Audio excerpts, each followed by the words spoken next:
আজকে আমি মুরগির বুকের যে অংশটা, সেই অংশটা নিয়ে সুন্দর একটা রেসিপি তৈরি করছি। তো প্রথমে আমি দেখো কিভাবে কেটে নিচ্ছি।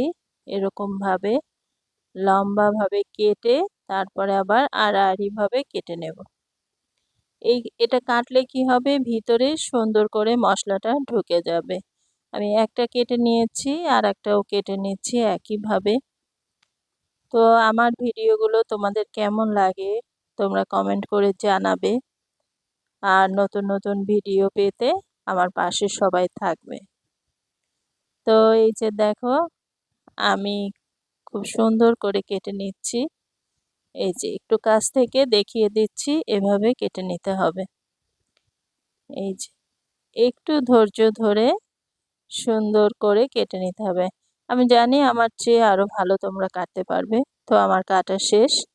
এখন আমি কি কি উপকরণ নিচ্ছি একটু দেখো। এখানে লবণ নিয়ে নিলাম। তো লবণ নেওয়ার পরে তারপরে আমি আরেকটু লবণ দিয়ে দিচ্ছি।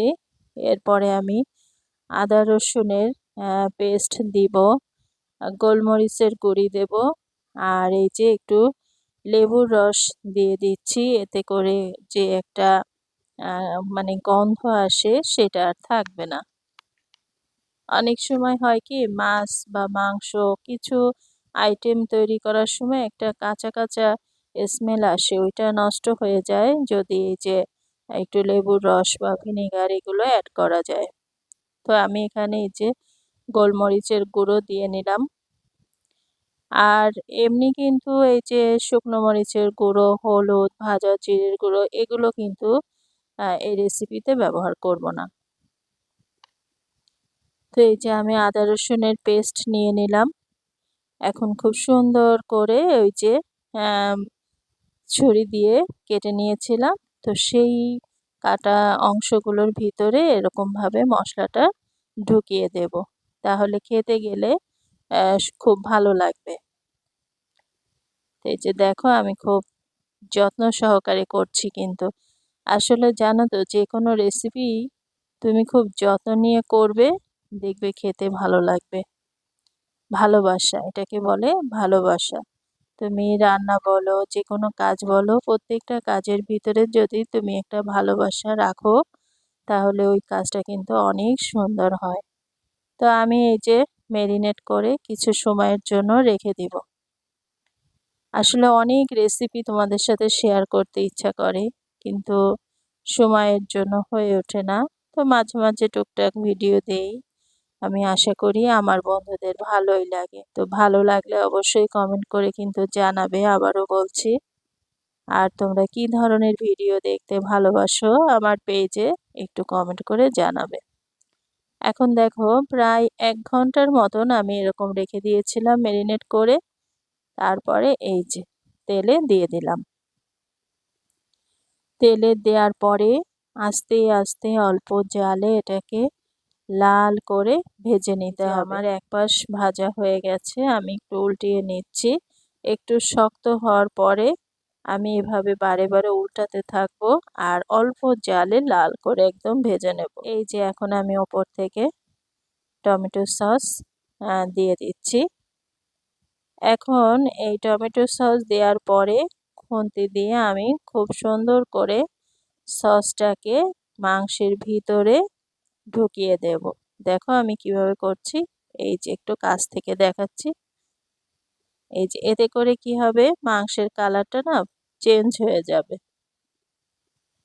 এই যে দেখো, খুব সুন্দর করে আমি কিন্তু ভিতরে দিয়ে দিলাম।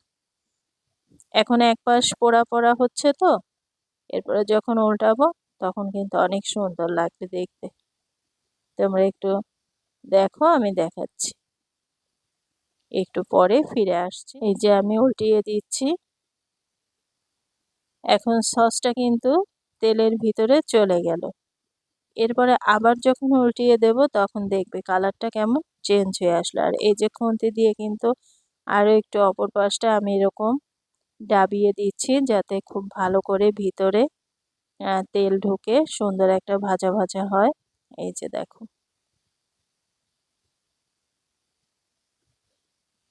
এই যে দেখো কত সুন্দর হয়েছে ভাজতে ভাজতে। আর একটু সময় রাখবো। এই যে আমি উল্টিয়ে পাল্টিয়ে এভাবে শুধু উল্টাবো আর ভাজতে থাকবো। এই যে দেখো আরো ভাজা ভাজা হয়েছে, দেখেছো কত সুন্দর লাগছে, খেতেও মাশাআল্লাহ অনেক মজা লাগে। তো তোমরা এভাবে ট্রাই করে দেখতে পারো।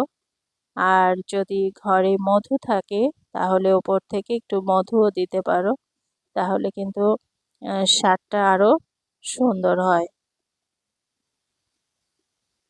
তো আমার ভাজা কিন্তু শেষ হয়ে যাচ্ছে, এরপরে আমি নামিয়ে নেব। যে অবশেষে বেড়ে নিলাম ফ্রিজে, একটু কাছ থেকে দেখাচ্ছি। দেখো কতটা সুন্দর হয়েছে, খেতেও মাশাআল্লাহ অনেক মজা হয়েছিল। তোমরা ট্রাই করে দেখতে পারো।